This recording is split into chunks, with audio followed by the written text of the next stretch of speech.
За би нэг EKG-ийн тухай бичлэгүүд оруулъя гэж бодоод эхний бичлэгээ оруулсан байгаа. Хоёр дахь бичлэг нь жоохон удажээж орж байна. Хүлцэл өчий. За ингээд нэг жишээг ярилцъя бүгдээрээ. За ингээд автомашин харагдаж байна л да. Автомашины доторх бүтцүүд харагдаж байна. За ер нь бол хүн болгон л машиныг унж чадна. Машиныг жолоодож чадна, урагшаа явж чадна, хоошоо явж чадна, баруун тишээ, зүүн тишээ залж чадна. Тэгэхдээ ихэнх хүмүүс энэ машины дотор байгаа эд ангиуд яаж ажилладаг вэ гэдгийг бол нэг сайн мэддэггүй те. Ер нь бол нэг мэдгч шаардлага байхгүй. Жишээлбэл одоо Формула 1-ийн тамирчин байгаад маш мундаг те авраг байсан ч гэсэн тэр хүн энэ бүтцүүдийг сураагүй байсан ч гэсэн авраг болох боломжтой. Тэр хүн яаж жолоотгоо сурах ёстой тийм ээ. EKG буюу зүрхний цахилгаан бичлэг бол ерөнхийдөө бас тийм гэж би бол бодоод байгаа. Одоо оюутан байх үед EKG-ийн ажиллах зарчмыг ингээд ойлгох гэж маш их энерги зарцуулаад маш их оюутнууд нэг шаналдаг. Механизмыг нь олох гээд хичээгээд. Гэхдээ яг үнэндээ бол ингээд би нөгөө Америкт нэг дадлага хийсэн юм аа. Яг кардиологч эмчийг дагаад. Тэгээ тэр эмч маань бол EKG-г маш хурдан уншиж ирсэн. Гэхдээ тэр EKG-г хурдан уншиж байхдаа унших болгондоо тэр хүн энэ олон механизмыг бодоод байнааг бол үгүй. Тэр хүн зүгээр EKG дээр гардаг паттернуудыг олон жилийн турш харсаар байгаад зүгээр ингээд хэдхэн дойл харахад л тэр одоо EKG дээр байгаа уншиг шууд тогтоож чаддаг тийм чадвартай болцсон байгаа. Тэр бол асар их давталтын үр дүн. Тэгээд тэр шүдний өөрчлөлт ерөнхий паттерн болгоныг тэр хүн механистикли буюу механизмыг нь тайлж уншиж байгааг бол магадгүй үгүй баг. Тэгэж уншихч заримдаа шаардлагагүй баг. Ерөнхийдөө EKG дээр ингээд аюул олон кондишныг уншилж болно гэж байгаа. Тэгэхээр ер нь ингэж санагдсан EKG-гийн бүх тэр паттернуудыг бол бүгдийг нь онолдож ийм механизмтай учраас ингэж харагдаж байгаамаа, ийм wave үүсэж байгаамаа гэж заавал тайлбарлах яг үүндээ тийм шаардлага байхгүй. Ялангуяа ерөнхий мэргэжлийн эмчнэр бид нар бол одоо жишээнд их шаардлага байхгүй. Мэдэх, хараад таньдаг байх ёстой EKG-нууд байгаа. Тэгвэл яг ерөнхий онолыг бол бид нар мэдчих ёстой. Мэдчих юм бол илүү сонирхолтой. Би та бүхнийг бол одоо энэ моторны ажиллах зарчмыг сайн сурж иж та нар машин барих ёстой юм аа гэж бол хэлэхгүй. Моторыг заавал яаж ажиллахыг бид нар мэдэхгүй байсан ч болно. Тэгвэл би бол зүгээр сонирхоод моторны ажиллах зарчмыг бол зүгээр хувьдаа бичлэгүүд үзчихсэн. Айгуу сонирхолтой юм билээ л дээ. Сонирхолтой тийм. За EKG дээр яг товчхон бүгдийн энэ моторны тэр нийт анги болгохныг ярихгүй ч гэсэн ерөнхийдөө нэг ямар хуу зарчимтай юм бэ гэдгийг сонсоод авчвал айгуу сонирхолтой бас байх болов уу гэж бодож байна.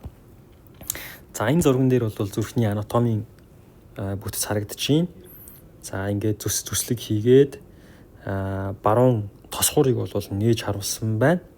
За энэ дээр бол бид бүхний энэ зурган дээрээс харах ёстой нэг бүтц нь Crista terminalis гэж юм бүтц байгаа. Дээд хөндийн вен болон доод хөндийн вен хоёрыг ингээд хооронд нь холбосон юм шиг байралтай. Ийм монголоор бол одоо terminalis гэж төгсгөлийн гэсэн үг те. Crista гэдгийг чинь монголоор юу гэж орчуулдаг вүлээ? Crista залаа гэж орчуулдаг баха. Тийм ээ. Тэр төгсгөлийн залаа гэх юм уу да тийм ийм булчингийн ийм гүлгэрдүү бүтцтэй ийм одоо гадаргуу байгаа. За тэгээ энэний дээд хэсэгт бол байрлаж байгаа. Энэ дээд хөндийн вентэй ойрхон байрлаж байгаа нэг хэсэгт нь дотор нь нэг өвөрмөц бүтц байгаа. За тэр нь бол энд гистог зургаар харагдаж байна. За энэ зургийг бол одоо улаан өнгөөр бол мэдээж миокардын булчингийн хэсгүүд маань будагдсан байж байна. За энэ дээр бол цэнхэр өнгөөр ингээд гүлгэр булчин харж шүү.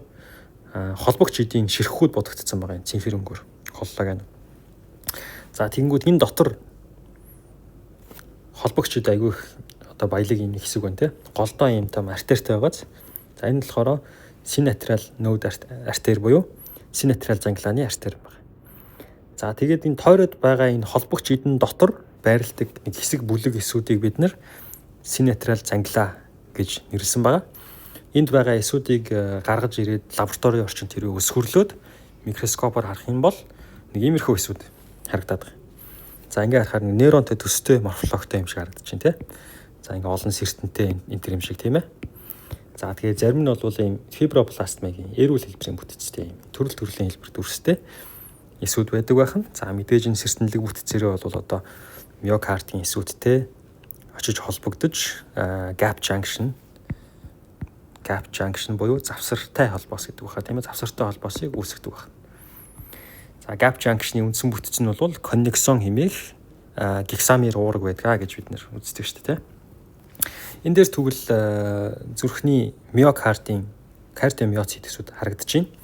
За кардиомиоцит эсүүд нь бол иймэрхүү богино тий. Төвдөө бөмбөтэй. За тэгээд нэг 70-80 орчим микрометр урттай гэдэг баха тий.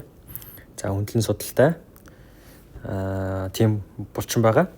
Актимиозиных нь бүтцүүд тийм ээ. Миофибрил нь бол ингэж хөндлөн судалтай юм шиг харагддаг шүү дээ тий. За энэ хоёрын хооронд бол одоо сэрэл дамжих нь байна. За тэгэхээр дамжиж байгаа шалтгаан нь бол дөрөвний ярьсан gap junction байгаамаа. За тэгэхээр энэ хоёр миоцитийн хооронд ч гэсэн сэрэл яаж дамжаад байгаа юм бэ гэвэл энэ хүү завсартай холбоосоор сэрэл дамжаад байгаа тийм. Энэ зурган дээр бас илүү тодорхой харагдаж байгаа. За синутрал занглалан дээр байгаа пейсмейкер эсүүд маань өөр дээрээ сэрлийг үүсгээд тэр үүсгэсэн сэрлээ дараагийнхаа эсүүд рүү дамжуулдаг. Тэгэхээр сэрэл үүснэ гэж юу хэлээд байгаа юм бэ гэвэл синутрал занглааны пейсмейкер эсүүдэд цахилгаан зохицуулахтай төрөл бүрийн сууг уургууд байх бөгөөд жишээлбэл натрийн сууг уурга байна, кальцийн сууг уурга байна, калийн сууг уурга байна гэх мэт. Ерөнхийд нь авч үзэх юм бол за тэгэхээр сэрэл үүснэ гэдэг нь мэдээж хэвийн үед эсийн гадна нэмэх цэник ихтэй байгаад эсийн дотор хасах цэнэгтэй байж байгаа гэдэг байна шүү дээ тийм ээ. Энийг үүсгдэг уургууд нь бол натр калийн атефаза юм аа үндсэн уурга гэдээ ярьж байсан байгаа. Тэгэхээр энэ нэмэх цэнэгтэй натр кальций гэх мэт катионууд маань эсийн дотгошоо урсаж орохыг л бид нэр сэрэл үүсэж байна гэж хэлээд байгаа. Тэр урсаж орсон нэмэх цэнэгтэй катионууд маань энэ gap junction-аар дамжаад дараагийн эс рүү орно.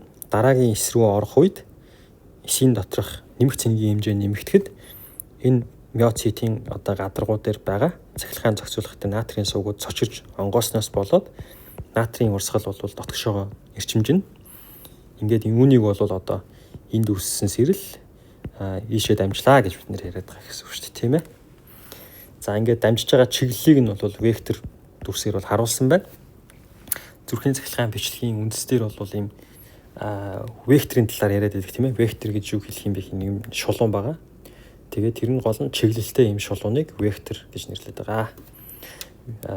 Физикийн хувьд тийм. Тэгэхдээ биологи дээр бол жишээ нь вектор гэдэг чинь жишээлбэл ямар нэг биологийн одоо организмыг ч юм уу эсвэл жижиг нүклийн хөгжлийг ч юм уу дамжуулдаг тийм бүтцүүдийг хэлээд байгаа шүү дээ тийм ээ. Одоо жишээлбэл халдварт хийдэг одоо организмыг вектор гэж хэлж болж байна. Эсвэл бидний хүсэж байгаа генийг өөртөө агуулад тэр генийг уншиж уурга үйлдвэрлэж өгдөг одоо плазмид байх юм бол түүнийг вектор гэж нэрлэж ин гэх мэт өөр өөр нэршил байгаа. Тэгэхдээ энэ тохиолдолд бол энэ чиглэлтэй шулууныг вектор гэж нэрлэж байгаа шүү дээ. За тэгээд энэ үзүүлсэн байгаа векторууд нь бол яг энэ дээр харагдаж байна л да. За цэнхэр өнгөөр ийм векторын дагуу сэрэл дамжих юм бол ийм шүд үүсэж байгаамаа гэд тэ. За ингээд сэрэл дамжих юм бол ийм шүд үүсэж байгаамаа гэд ингээд харагдаж байна. За улаанаар ингээд Q шүд үүсэж байна, ногооноор A шүд үүсэж байна. За ингээд 4 дугаар дээр байгаа шар өнгийн вектороор бол S шүд үүсэж байна гэх мэт ингэж харуулсан байна. За энэ талаар бол жоохон дэлгэрэнгүй ярилцъя. Өмнөх бичлэгэн дээр би ер нь бол ярьсан л байгаа л да. За тэгэхээр хоёр электродын хооронд тийм ээ хоёр электродоор энэ хоёр электродын хооронд одоо ямар цэнгийн зөрүү үүсээд байгаа юм бэ? Тэр цэнгийн зөрүү нь хэр их юм бэ гэдгийг хэмжээд байгаа хэмжээсийг бид нэр волтаж буюу вольт гэж нэрлэдэг байгаа. Тэгэхээр энэ хоёр цэнгийн зөрүү энэ талд хасах их байх тусмаа энэ талд нэмэх цэнийг их байх тусмаа тэр бол волтаж их байна гэсэн үг юм байна. Илүү их цэнгийн зөрүүтэй байна гэсэн. Тэгэхээр энэ нэг юм одоо зүрхний булчингийн хэсэг байж л дээ. За тэгээд 50 байж явах юм бол бүгд нэмэх цэнэгтэй байж байсан байна л да. За ингээд нэг талдаа нэмэх цэнэгтэй, нөгөө талдаа нэмэх цэнэгтэй байгаа учраас энэ бол энэ хоёрын хооронд, хоёр электродын хооронд ямар ч сэнгийн зөрүү байхгүй байгаа тийм ээ. Ямар ч потенциалын зөрүү байхгүй. Монопол хэм одоо нэг л одоо юм туйлда. Тэгтэл одоо энд ингээд сэрэл үсээд нэмэх цэнэгүүд дотгошоогоо урсаж ороод хахаар энэ талд хасах цэнгийн илүүдэл эсийн гадна ихсээд энэ талд бол тэр агшинд нэмэх цэнгийн илүүдэл хэвээрээ байгаа учраас энэ хоёрын хооронд, электродын хооронд цэнгийн зөрүү хэмжигдээд байгаа. За тэгэхээр энэ цэнгийн зөрүүг нь бид нэр одоо тэр биопотенциалын зөрүү гэдэг л тийм эсвэл тиймэрхүү нэршлэр ингэ нэрлэдэг байгаа гэсэн. Тэгэхээр ингэж одоо тэр бүгд нэмэх байж байгаад эхнээсээ ингээд хасах болоод